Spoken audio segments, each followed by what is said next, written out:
All right, and here we are on episode 16, or Exponential Growth. Today we got Allan Misner, another serial entrepreneur from here in Louisiana, angel investor, and we're going to be talking, like always, about personal and business growth. Allan, thank you for joining us. Okay, thank you for asking me to come on. Sure. So let's go ahead and get started and just tell the audience about that moment when you realized that, okay, it's time for me to try something on my own and be an entrepreneur. Do you have a fixed moment, or was that kind of like more of a series of events? You know, I think it's weird. I've always been busy. Even as a kid, I was always kind of looking for ways to get the things I wanted, to do the things that I wanted.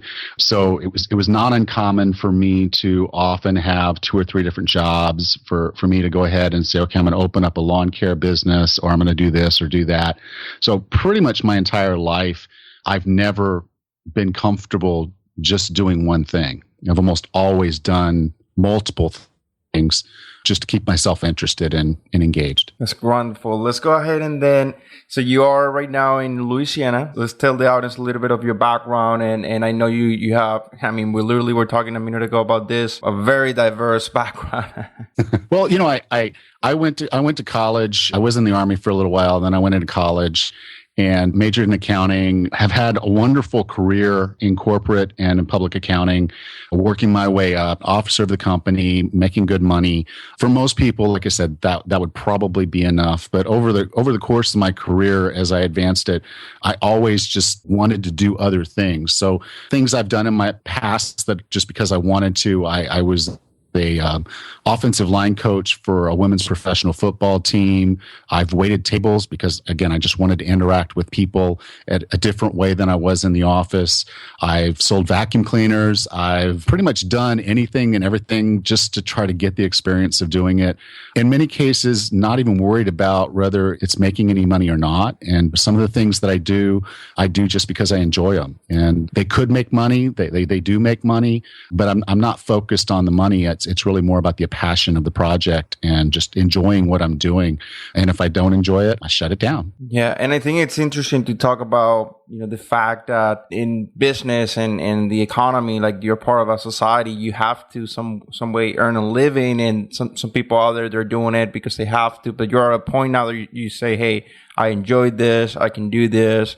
And you have chosen to just focus on what brings you joy. But what made you decide that, and how you make the transition from just working for the money and now doing this that you love doing? Okay, well, I went through a health journey, and I think a lot of people can probably relate to this. When you're busy with your work and with your business, and you're trying to make things happen for yourself, it's hard to sometimes keep your eye on actually the stuff that matters. And so I let my health go. I let some of my relationships get weak and poor, and I didn't invest enough time into those. And that was obviously a mistake, and I'm aware of it now. But there was a period of time when I wasn't aware of how much abuse I was rendering on those 2 aspects of my life. So I got into a really bad place, particularly health-wise, and decided that I wanted to do something about it. And at that point, I had a real pain, and I recognized as I was fixing that pain that there was almost too much information on the internet. It was almost too difficult to weed out what matters for someone who's my age. I'm almost 50. I'm 50 now, but I was almost 50 then. And just saying, okay, I'm almost 50, so you know I can't do the P90X the way those guys are doing it. You know, the insanity workouts look great, but if I did one of those, I wouldn't be able to walk for a week. But the point being is, like, yeah, if you're 21 years old, just move more and eat less, and it can work. It definitely work for a 21-year-old. That instruction set doesn't necessarily work for a 40-year-old still has obligations in their life. So I started putting together the things that I needed to fix myself, and realized that I'm not so much cracked the code, but come to realize that I understood things from a perspective that was very different than what was out there. And that by taking the time to explain that to people, and I started the podcast, 40 Plus Fitness, it's kind of a mechanism for sharing that information. And I never really, when I started this, I didn't really intend to be a personal trainer, but that just sort of evolved from the fact that even though I'm doing the podcast, the questions and the things that people really needed, I couldn't answer in a podcast. You know, I was doing it daily for a while, and then I'm 3 times a week, but I still couldn't help enough people that way. So I did start Forever Fitness, my personal training brand. And I'm really enjoying that and will continue to do that as long as I get the joy and passion of helping people. That's great. And I do want to cover some of the regular questions that we do in the show, which is your business model, your money, the market, the mentor. But before we jump into that, I want to expand on that concept of the multiple streams of income. I think Robert Allan is the author of that book, and it's like probably 10, 12 years old. But he basically talks about the four mountains where you got the internet, you got investments, you got businesses, and real estate. And apparently you personally have the chance to also explore in those four avenues, and you have some experience on that. So tell us about how you ended up deciding on the multiple streams of income and how is that working for you? Well, again, I've always tended to have multiple things going on and finding that, I could get a job and I could work up to the 40 or 60 or however many hours per week that they needed out of me. But I would always kind of want a little bit more. And obviously, I could change jobs to get more money, or I could ask for more money, but that wasn't necessarily in the cards. And even if it was, there's just other things I could do. So I may sit there and decide, okay, I've got the money I need right here. Maybe I want to go ahead and invest in some rental properties, or I've got some money here. Maybe I want to buy some Bitcoin, and I've got some money here, or maybe I've got some time here and I want to go ahead and I want to start this little sideline business. And so it really was just kind of a mechanism of the way that I liked to live my life. So the period of time when Bitcoin was just coming up and a lot of people didn't know about it, and I was like, this could get really, really big. So I bought in. Same thing with the angel investing. When I'd gotten my wealth up to a point and was comfortable, I'm like, there's a lot of these really cool companies out there that need help. They need someone to kind of step in and provide them with the capital to launch this thing. And if I saw that they were really addressing a real need, a hurt, and I saw that the market could be there and you have a really energetic team that I can get behind, I just saw that as an opportunity for me to learn. It was an opportunity for me to help. And so it kind of was all bore out of just, I'm not going to say boredom, but just not wanting to ever, I'm never bored. I'm always trying to learn something new. I'm always trying to engage in something new. And with that, then I typically find a way to make money with it or build wealth with it. And that's kind of how this has all come about. And so once I start something, I did Bitcoin for a while, and then I'm like, okay, well, I've got an investment in Bitcoin. I'll just let it ride. I've got some investment in some angel companies. I'll just let those ride. I want to do some day trading with options. I play with that for a little while and make some money. And it's really just a matter of just saying, I want to try something. I want to learn about it.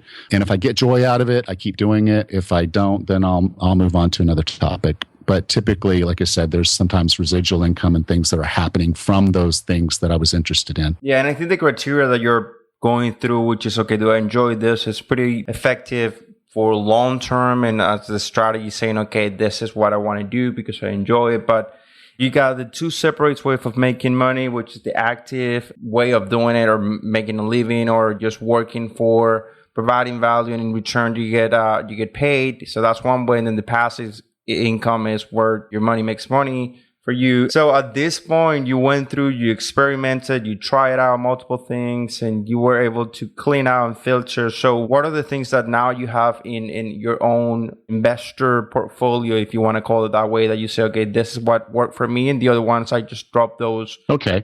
Well, I do have rental properties that I've held on to because they're giving me a nice income. Like I said, I have some past investments in angel companies and in Bitcoin that I just sort of let ride. And I've done coaching before. Like I said, the women's professional football team.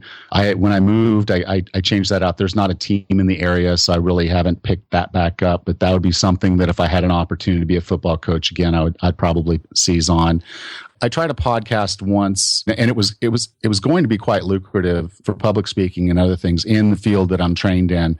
But what I found was that I just didn't have the passion for it because I was doing it for 12 to 14 hours a day at work, and then I was coming home and recording a podcast on the same thing I'd been doing all day. So I lost the passion for that, and I said, okay, this isn't really for me. So there were 15 episodes of that I put together. I learned a lot, and that was the value of it. But once I kind of learned what I needed to learn from that, I realized that was not the direction I wanted to go. So I did drop that. I had an internet company that was basically like the pick'em football that, you can pick which games are going to win based on the odds, similar to what you can do on Yahoo Sports. But this one was for college football, and it included every single Division I football team. And then I branched out. I was doing all kinds of other sports. I had a guy from India ask me if I could carry cricket. So we actually had pick'em for cricket. We did Australian rules basketball. So it was kind of interesting to put that together and work with a lot of good people that were running sports forums and had these different leagues and were paying attention to these sports and really passionate about it, because I am very passionate about sports. But again, there was a ton of work to manage and maintain that infrastructure. I learned what I wanted to learn doing it, and then just like I said, wasn't enjoying it as much as I needed to, so I pulled the plug on it. And that was probably one of the bigger losses I took, because that was the one that hadn't quite made it to break even. So my investment in that was fairly sizable, but again, it wasn't worth the stress on my body for me to continue to do it, so I pulled the plug. I see. Yeah, that's a smart choice. You gotta be straight and just literally just decide and move on. And I bet that's the hard part of doing it, because we get really emotional about our ideas and projects. And especially if you invest a lot of money on it and time, you do not want to lose it. Oh, it was beautiful. I mean, yeah. I mean, when I was so proud of my baby. I really was. I had a beautiful baby, but it was just one of those points where just after a while of realizing that we weren't hitting critical mass, and it was going to take another, and I was bootstrapped like everything I do. And so it was like, do I really want to put another big chunk of money for marketing to really blow this thing up? And then is it scalable, and what's the workload, and what else am I going to learn, and what else am I going to get from this? And for me, it's never been about making $1 billion or doing this or that. It's really always been about, am I happy?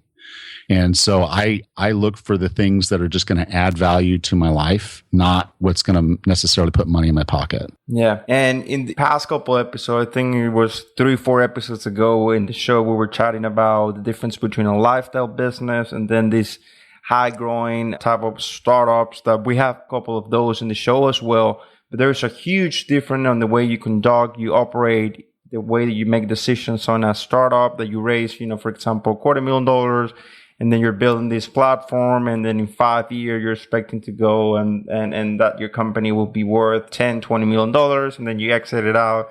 But the lifestyle business is more bootstrap, and then like slowly but surely you start growing. And plus, if you enjoy it, like in your case, you're adding that criteria, then you have way more chances of succeeding, even though if your business goes to all the ups and downs, when it goes down, you're going to maintain it because you're enjoying it anyway. So do you want to go ahead and tell us about why you chose that lifestyle business instead of just doing any other type of model? Well, because I can tell you, I helped John lose 38 pounds. I helped Tammy lose 25 pounds, and both of them are much healthier for it. I've helped Susan get better on her back squat, which was something she really wanted to do. So I have those stories now. I have those people in my life that I still interact with on a daily basis that I've helped. So when you talk about wealth, to me, that relationship, that thing is much more valuable than selling an IPO or making $1 million or $1 billion. I get much more joy out of knowing the people that I've helped than I would from having more money in the bank. I see. Yep. That's great. And when it comes to personal growth, I think that's Tony Robbins 101 kind of thing. The two spiritual needs is growth and contribution. And basically what you're saying is, even though people out there, entrepreneurs, can be making decisions on how they're going to run their business, if they are not contributing or not growing, they're not going to be fulfilled. And so what you're saying is, hey, in my business, I am profitable, I am scalable, I can serve a good amount of people, plus I can make a lot of money. But I mean, you're fulfilling these two human needs, which is you're growing and you're contributing to other people, and that's literally happiness or joy, right? Yes, yes. And again, there is money involved here. I am investing money in things and I am making money from things. So it's not really, I wouldn't call it just completely I'm not monkish. I'm disavowing wealth at all. In fact, I would say I do quite well. But that's not the central theme. The central theme of what I do is first, do I enjoy it? And two, am I helping people? And if I find the things that do both of those, then if there's a money element to be made, then that's perfect. But if it's not, it doesn't mean I won't necessarily keep doing it. Like I'll give you another example. I really enjoy the podcasting, and I went to Podcast Movement, and I really enjoyed that interaction. I'm an introvert, so when I get in the large crowds, it's really, really difficult for me. So what I decided to do was to basically see if I could make what happened up there happen here in Louisiana. So I've started the Arklatex Podcasters group, and we're meeting the third Tuesday of each month in the kind of the northwest part of Louisiana area, Shreveport, Monroe, or Ruston. And it's an opportunity for people to interact that have a passion for podcasting. Am I ever going to make money doing that? Well, no. That's not intended to be a money-making venture. That's a passion project to get people together with common interests that we can share and then just enjoy each other's company. And so the things I do, again, I do because there's a joy to it, and I know people will get something from it. If there's money, then again, that's good, but that's never the central thing. Yeah, I would love to join one of those meetings eventually, since that's probably 3-4 hours away from here. Yeah, maybe a little bit further, but yeah, if we had it in Ruston, probably a little bit closer to Baton Rouge, but yeah, it's probably about 3.5. That's great. Well, I just remember that funny story that Allan and I, we were hanging out Podcast Movement, and we were chatting for like 5-10 minutes. And then after 10 minutes, we realized, oh, Allan, it happens to be that we were working together. The magic of the internet. You meet someone and you don't even know you know them. Yeah. Yeah. And then, through Podcast and Press, Allan, you have almost 140 episodes now on the show, right? I think I dropped 147 today. That's amazing. Congratulations. Kudos on that. That's unbelievable. Very powerful. Awesome. Well, let's get then to the core of the questions for Forever Fitness, which is the main brand that right now you're focusing, even though like we just cover different branches and projects and business. I think Forever Fitness can be the one that we can just go and deconstruct and show this and share with the audience some of the value. Let's start with the business model. And to be more specific, there's different, you have the subscription base, you got one-on-one consulting, or you got selling products or info products, whatever it is. There are different ways of making a business and running a business long term. So if you want to share with us what's your business model and what you are looking to do in the next couple months and years. Okay. Basically, Forever Fitness is my online personal coaching program. It's a fitness coaching. Basically, people sign for a 1-year membership. They come in. I'm providing all kinds of tools and write-ups and exercise videos. And I do a full assessment. It's if you walked into my gym. When I had a gym and when I'm working with someone one-on-one, literally the same assessments and things that I do there in person, I'm able to do through this online coaching. So the movement assessments, all the other assessments, the medical, all that's done online. I've set up the platform for that. Basically, after the assessments, we talk about your goals and objectives and get you kind of lined up to say, okay, this is what I want to accomplish. This is how I want to accomplish it. And it's mostly geared, I'd say, to beginner to intermediate level. If you're advanced and really need coaching, then I'm probably not the specialist that you need. I'm more of the generalist to help people meet their general health and fitness goals. I do have a 10-week program that folks can get into if they really want to do something a little bit more intense and see some pretty dramatic changes. That's there. But for most folks, it's really just a matter of assessing the movements and helping guide them along. If they have questions about an exercise they're doing, they can videotape themselves, and I can look at it and kind of give them some cues on how they can improve their form, improve their strength. Or they want to do something, like I said, Susan wanted to increase her squat, improve her squat. So I introduced some new exercises to her to help her improve her overall form and mobility. So there's that kind of thing. And basically it allows me, they sign up for a 1-year subscription. So basically I'm able to work with them one-on-one as they need it, answer their questions as they need it. There's a private Facebook group, direct email, a lot of other communication that goes on with the clients there. So that's really what that's all about. And it's just a matter of me looking at ways that I can scale a personal training. Because typically, if you wanted to sign up with a personal trainer, they're going to be like, okay, my slots are at 6 a.m. Monday, Wednesday, Friday, or 6 p.m. Monday, Wednesday, Friday. Or you can come in anytime during the day, because none of my clients want to come in during the day. And you're like, well, I've got a job. I can't do that. Okay, I guess it's 6 a.m. I don't really want to get up at 6 a.m., but I guess I'm getting up at 6 a.m. because that's when my personal trainer is available. Well, here, you can go to the gym whenever the heck you want to.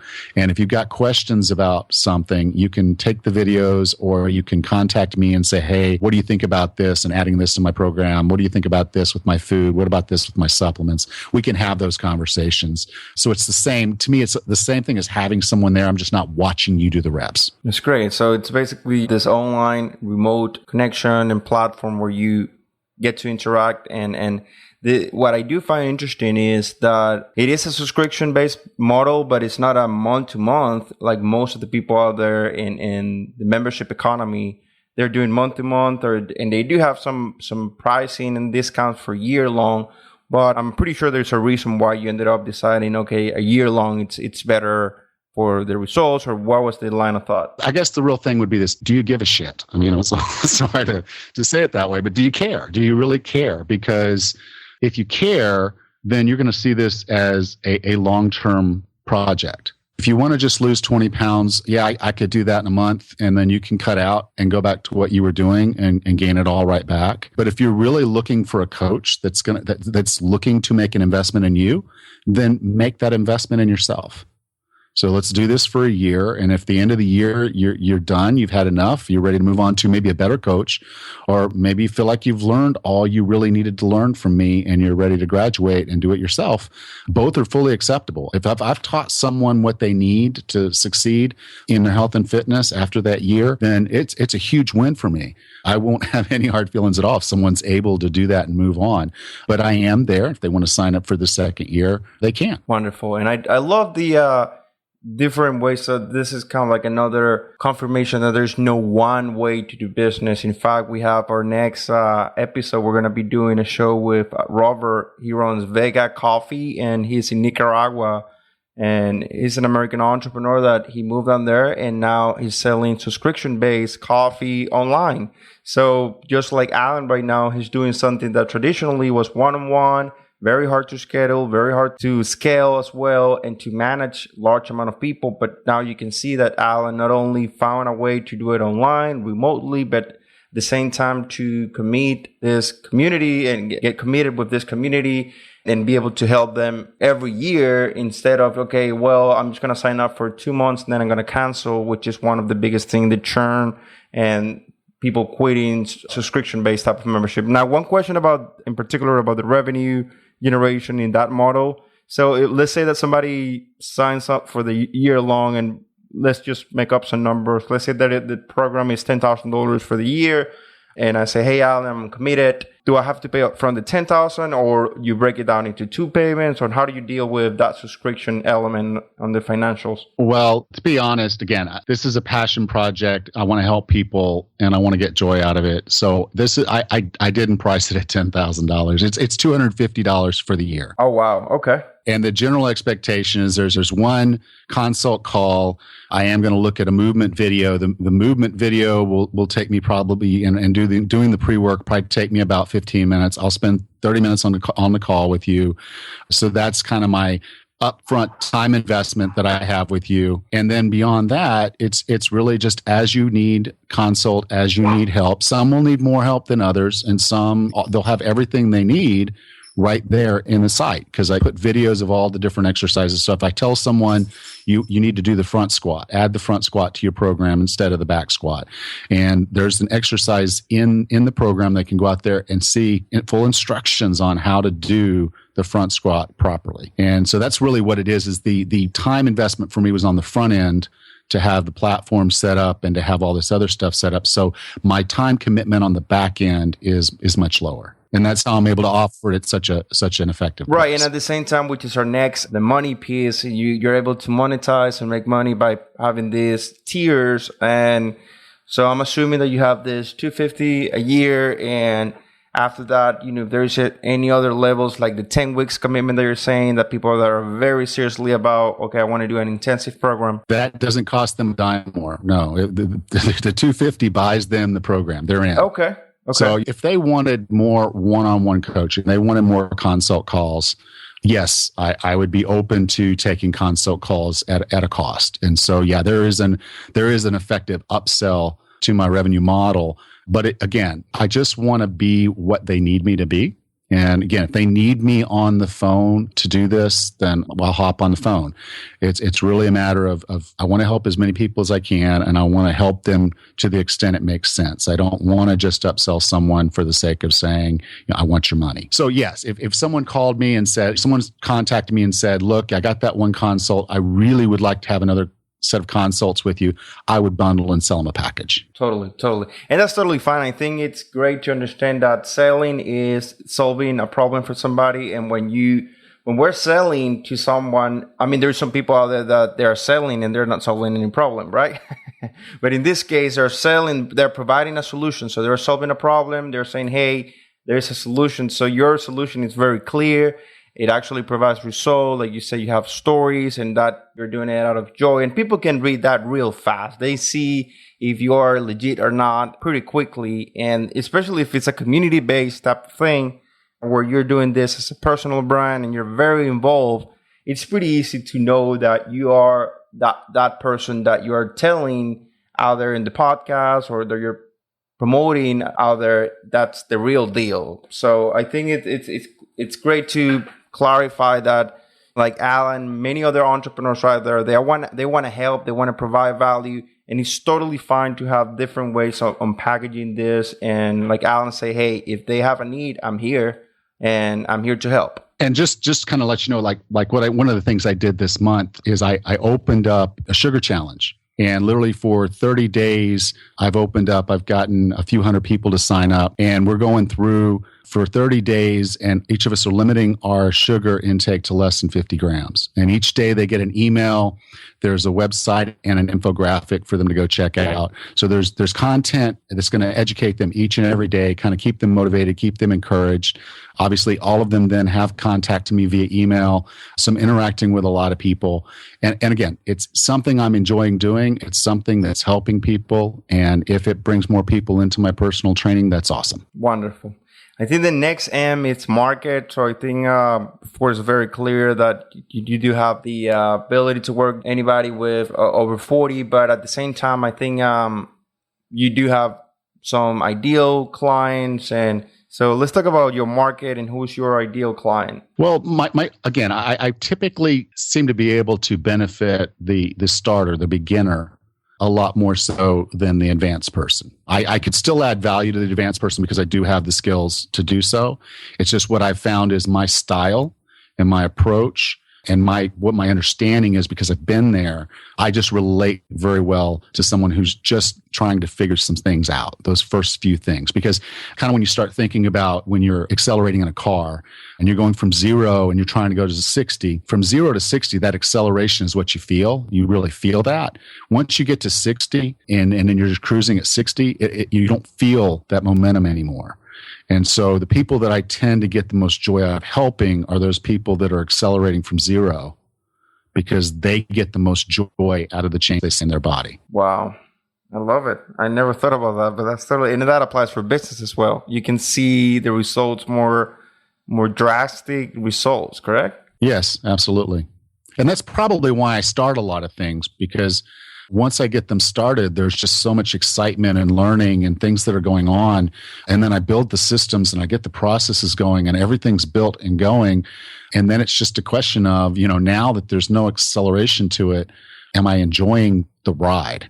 And again, it depends on the vehicle I'm in. Am I in a sports car or am I in a old clunker at that point? And if I'm still in the sports car, I might be enjoying the ride. But there's been some clunkers, and I get rid of them. There you go.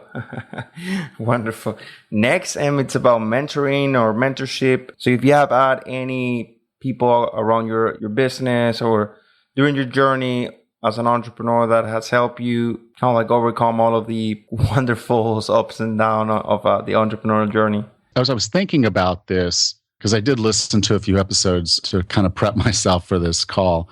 I thought I've actually had so many mentors that it wasn't like a formal mentoring. I never really had what I would call a formal mentor or a formal coach, but I've had people that just seem to be where I needed them to be when I needed them. They said the right things to me to help me along my journey, whether it was with the career, whether it was with starting a business, whether it was with coaching, anything that I've done, it just seems like I'm able to attract the right people. And it's not like I've done anything conscious, but I've always kind of had good people in my life. And recently kind of transitioned more from needing mentors. And I think this is probably more my age than anything else, is now I'm more involved and engaged with the mastermind. So I'm in one mastermind for my business and some wonderful, really awesome thought leaders. It's a private mastermind that we built out. It was I was in a paid group for the podcasting, and we kind of sprang out of there and brought some more people in, and it's just evolved to be a really, really cool thing. We meet once a week. We have a Slack that we all communicate on, and it's really been extremely valuable to my business, and I feel like I'm doing a lot to add value to that group as well. But then beyond that, what's the thing I'm looking at with the Architects Podcasters group is just basically to say this could be another mastermind style group for me where I'm able to bounce ideas and just kind of learn what's going on. I think the last time we had a meeting, I was talking to some folks about Patreon and how they're monetizing their podcast with Patreon. And I was like, okay, well, I'll think about that. But so I see that as another opportunity for me to move to that, get into another kind of mastermind group. And so it's kind of evolved from having these mentors or people in my lives that have just said the right thing at the right time.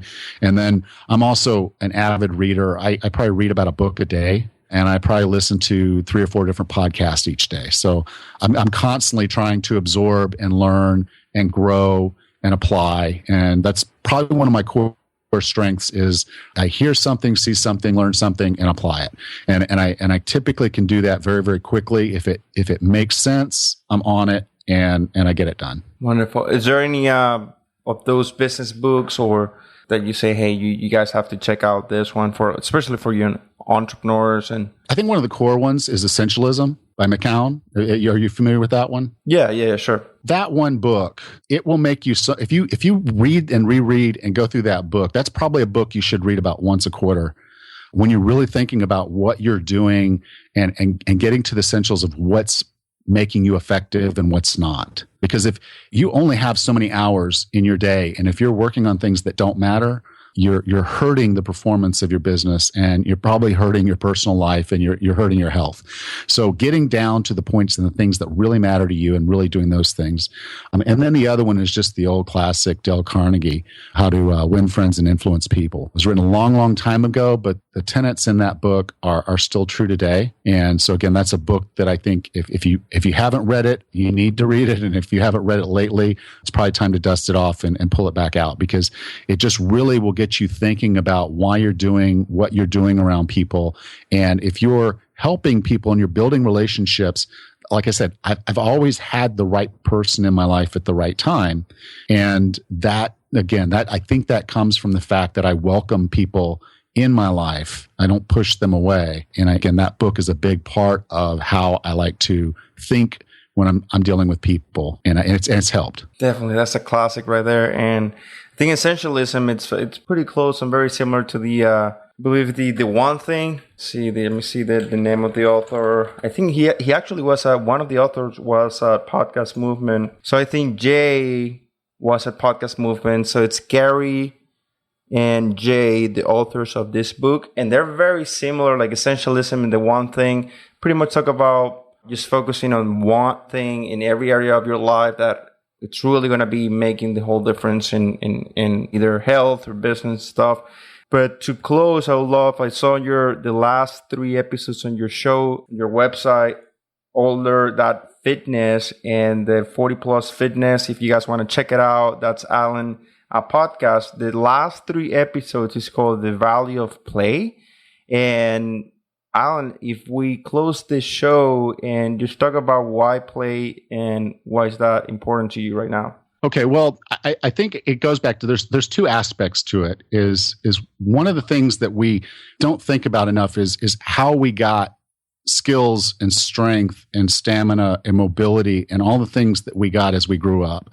And so the 3 episodes that are there, and I'll talk about the websites in a minute. I'm actually moving websites, but those are the last 3 that are on the old site. The principles are this. If you're doing the things you enjoy, you're more likely to keep doing them. So play can be a very big part of keeping you engaged in a fitness program. A lot of people enjoy playing soccer, or a lot of people enjoy playing volleyball. And so if those are the things that you enjoy, or basketball, then do things that help make you better at those, and then do those things, because those are great sports to keep you active and keep you going. And then I think the other side of what I got into with those different episodes was that each aspect of life, whether we were babies crawling around, getting up, getting down, getting up, getting down, whether we were playing kids games like hopscotch and jump rope, or whether we were playing a sport, all of those were progressions in giving us certain fitness modalities that made us stronger and better as we aged. So by the time we hit our teens, if we were athletes, we didn't just become athletes naturally. That was something that through crawling and getting up and getting down, through playing those games as a kid, kickball and hopscotch, and then getting older and then starting to play sports and learn the fundamentals of hand-eye coordination, speed, strength, all those things that we did got us fit and healthy. And then if we get older and we stop doing those things, we lose that fitness, we lose that health. So this is really about kind of getting back to those fundamentals of saying, where do I find joy as it relates to health and fitness? And again, if it's a sport, if it's going out with your grandchild and playing hopscotch, if it's getting down on the ground and just crawling around with the baby, all these opportunities for you to be working on your health and fitness and finding joy in it as well. Wonderful. So 40plusfitnesspodcast.com, that's the up-to-date version, and then the other one, the olders.fitness, that's a separate website. So tell us, what do you want to do with those sites? Okay, well, older.fitness is the company name. That's actually the name of the company, is Older Fitness. And so that's the parent company that then owns the 2 brands, 40 Plus Fitness Podcast, which is over at 40plusfitnesspodcast.com, and the personal training brand, Forever Fitness, which is at forever.fitness. Wonderful. So guys and girls, make sure to check out Allan's website. I'm going to post in the show notes the links. But hey, I'm telling you, I met Allan. He looks like he's 30 something and he's actually 50. So watch out. It's definitely a great, cool guy. And then looking forward to the group. What's the name of the group again? The podcasting group? It's arclatexpodcasters.com. And we're going to be meeting, like I said, the third Tuesday about 6:30. We're going to rotate the meetings. There's a few of us here in Ruston, and then I think there's more over in Monroe and some over in Shreveport. So we're probably going to rotate the meetings around a little bit to give people the opportunity to kind of not have to drive as far to go to one, mix it up a little bit, get different mixes of people in there. So we will be holding that. So you can go to arclatexpodcasters.com, and then we've also created the Arclatex Podcasters group, and then you can also find us on Meetup. There you go. Wonderful. And the best way to connect with you personally is going through any of these websites, and what else? Any of the websites. You can also email me, Allan@older.fitness, and I respond. I mean, I'll be right there. So if you need something, just let me know. I love to help people. Sounds good. Any other last thought to close before we complete this episode? I think people should really be focused on the things that bring them joy and health. And as entrepreneurs, you're investing so much time in your business, and you might not be paying enough attention to the other aspects of your life that matter: faith, family, and health.